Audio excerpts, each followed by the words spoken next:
Hello students, তো আবারও নিয়ে এসছি আপার প্রাইমারির চাইল্ড ডেভেলপমেন্ট অ্যান্ড পেডাগজির প্র্যাকটিস সেট 4। চলো দেখো 1 নম্বরে কী কোশ্চেন আছে দেখি। মনোবিজ্ঞানের ওপর গবেষণার সর্বপ্রথম কে এবং কোথায় স্থাপন করেছিলেন? তো এটা সঠিক উত্তর হয়ে যাবে অপশন বি, ডব্লিউ ভুন্ড, জার্মানির লাইপজিগ শহরে। তারপরে দেখো 2 নম্বর কোশ্চেন, বিকাশের ফলে হয়ে যাবে অপশন এ, 4 রকমের পরিবর্তন ঘটে: শারীরিক এবং মানসিক পরিবর্তন, আনুপাতিক পরিবর্তন, পুরনো বৈশিষ্ট্যগুলির বিলুপ্তি এবং নতুন বৈশিষ্ট্য আয়ত্তীকরণ। 3 নম্বর দেখো কি বলেছে, বংশগতির ক্ষুদ্রতম উপাদান হয়ে যাবে জিন।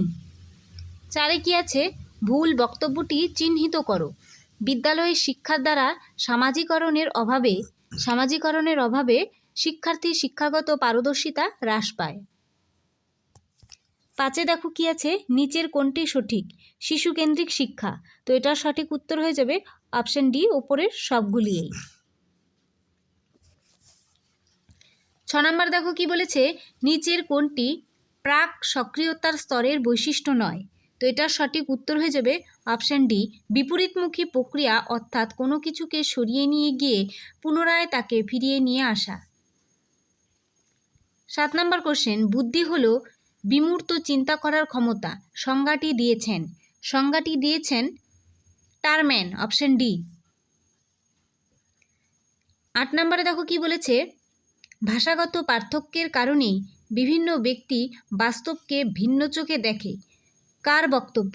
তো এটার সঠিক উত্তর হয়ে যাবে অপশন এ। তারপর 9 নম্বর দেখো কি বলেছে, নিচের কোনটি সঠিক নয়? সমাজে নারী ও পুরুষের মধ্যে কাজের পার্থক্য নির্ধারণে যে উপাদান প্রভাব বিস্তার করে তা হয়ে যাবে অপশন ডি, সংখ্যাগত গরিষ্ঠতা। 10 নম্বরে কি বলেছে, ব্যক্তিগত পার্থক্য নীতি শিক্ষা ব্যবস্থা হলো উপরের সবগুলিই। 11 নম্বর কোশ্চেন, বিষয়গত পারদর্শিতার ক্ষেত্রে গঠনগত অ্যাসেসমেন্টে কোন কৌশলটি ব্যবহৃত হয় না? তো এটা সঠিক উত্তর হয়ে যাবে অপশন বি, প্রজেক্ট। তারপরে আছে দেখো 12 নম্বর কোশ্চেন, নিচের কোনটি একক অভিক্ষার বৈশিষ্ট্য নয়? তো এটা সঠিক উত্তর হয়ে যাবে অপশন বি, নির্ভরযোগ্যতা, যথার্থতা নির্ণয় করা। তারপরে দেখো 13 নম্বরে কি বলেছে, নিচের কোনটি সঠিক নয়? মূল স্রোতে নিয়ে আসার জন্য প্রয়োজন হলো অপশন এ, সম্পূর্ণভাবে সমন্বিত শিক্ষা ব্যবস্থা গ্রহণ করা। তারপর দেখো 14 নম্বরে কি বলেছে, তপশিলি উপজাতি কাদের বলা হয়? তো এটা সঠিক উত্তর হয়ে যাবে অপশন ডি, উপরের সবগুলি। যেসব সম্প্রদায়ের মধ্যে আদিবাসীদের লক্ষণ দেখা যায় নির্দিষ্ট সংস্কৃতির অধিকারী, ভৌগোলিক দিক থেকে বিচ্ছিন্ন, উপরের সবগুলি। 15 নম্বরে কি আছে, নিচের কোনটি সঠিক নয়? শিখন অক্ষমতার বৈশিষ্ট্য হলো। তো এটার সঠিক উত্তর অপশন বি, এরা সাধারণত অন্তর্দৃষ্টির মাধ্যমে শেখে। 16 নম্বর দেখো কি আছে, শ্রেণীকক্ষে অল্প কয়েকটি শিক্ষার্থী অত্যন্ত মেধাবী, তাদের শিক্ষাদানে আপনি এটি হয়ে যাবে সমৃদ্ধ পাঠ্যক্রমের সাহায্য গ্রহণ করবেন, অপশন বি। তারপরে দেখো 17 নম্বরে কি বলেছে, সমস্যার সমাধান হলো এক ধরনের চিন্তন যার বৈশিষ্ট্য হয়ে যাবে অপশন ডি, ওপরের সবগুলি। ধারণাগুলিকে পুনর্গঠন করে বাধা অতিক্রম করা, যুক্তিপূর্ণ সিদ্ধান্তের জন্য ধারাগুলিকে পুনর্গঠন করা, পরিস্থিতি সঠিক মূল্যায়নের জন্য ধারণার পুনর্গঠন করা, উপরের সবগুলি। তারপর দেখো 18 নম্বর কোশ্চেনে কি আছে, নিচের কোনটি সঠিক নয়? তো এটা সঠিক উত্তর হবে অপশন বি, শিক্ষণ শুধুমাত্র জ্ঞানের বিকাশের মধ্যে সীমাবদ্ধ থাকে। 19 নম্বর দেখো কি বলেছে, সমস্যা সমাধান শিখনের পর্যায়গুলি হলো। তো এটা সঠিক উত্তর হয়ে যাবে অপশন সি, সমস্যার সম্মুখীন, সমাধান খোঁজা, সমাধান যাচাইকরণ। 20 নম্বর কোশ্চেন, নিচের কোনগুলি প্রথা বহির্ভূত শিক্ষার প্রতিষ্ঠান? তো এটা সঠিক উত্তর অপশন ডি, ওপরের সবগুলি। 21 নম্বরে কি বলেছে দেখো, নিচের কোনটি সঠিক? নিচের সঠিক হয়ে যাবে অপশন ডি, ওপরের সবগুলি।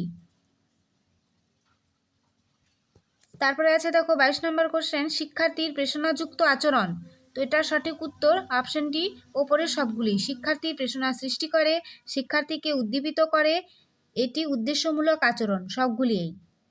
তারপর দেখো 23 নম্বর কোশ্চেন, নিচের কোনটি সঠিক নয়? শিক্ষণে প্রভাবকারী পরিবেশগত উপাদানগুলি হলো। তো এটার সঠিক উত্তর হবে অপশন ডি, সাফল্যের আকাঙ্ক্ষা। তারপর দেখো 24 নম্বর কোশ্চেন, গঠনমূলক মূল্যায়নে কোন কৌশলটি উপযুক্ত নয়? তো এটার সঠিক উত্তর হয়ে যাবে অপশন ডি, অ্যাসাইনমেন্ট। তারপর 25 নম্বর কোশ্চেন, শিক্ষার্থী কেন্দ্রিক শ্রেণীকক্ষে শিশুরা সাধারণত শেখে। তো এটার সঠিক উত্তর ব্যক্তিগত এবং দলগতভাবে। 26 নম্বরে কি আছে, নিম্নলিখিত বিষয়গুলির মধ্যে কোনটি শিখনের উপর নির্ভরশীল নয়? তো এটার সঠিক উত্তর অপশন সি, পরিণমন। 27 নম্বরে কি বলেছে দেখো, শিশু বিকাশের ক্ষেত্রে বংশগতি ও পরিবেশের মধ্যে যে সক্রিয় সম্পর্ক বিদ্যমান তার ইঙ্গিত দিয়েছে কোনটি? তো এটার সঠিক উত্তর অপশন এ, ডায়নামিক বা গতীয় মনোবিদ্যা। 28 নম্বরে কি আছে, নিম্নলিখিত কোন বাক্যটি শিক্ষক শিক্ষিকার পক্ষে উপযুক্ত নয়? শিক্ষক শিক্ষিকা। তো এটার সঠিক উত্তর হয়ে যাবে অপশন সি, নতুন পরিস্থিতির সঙ্গে নিজেকে মানিয়ে নিতে অনাগ্রহী থাকবেন। তারপর দেখো 29 নম্বর কোশ্চেন, যদি ছাত্রছাত্রীরা শ্রেণীকক্ষে শিক্ষক শিক্ষিকাকে প্রশ্ন করতে থাকে। তো এটার সঠিক উত্তর অপশন বি, ছাত্রছাত্রীদের শ্রেণীকক্ষে আলোচনার অংশগ্রহণ করে উৎসাহিত করা উচিত। লাস্ট কোশ্চেন দেখো 30 নম্বর, নিম্নলিখিতগুলির মধ্যে কোনটি স্মৃতির কারণ নয়? তো এটার সঠিক উত্তর হয়ে যাবে অপশন এ, ব্যক্তির মনোভাবের পরিবর্তন। তো এখানে অ্যান্সারগুলো আছে, তোমরা মিলিয়ে নাও। তো আজকের প্র্যাকটিস সেটটি এই পর্যন্তই। কেমন লাগলো অবশ্যই কমেন্টে জানাবে।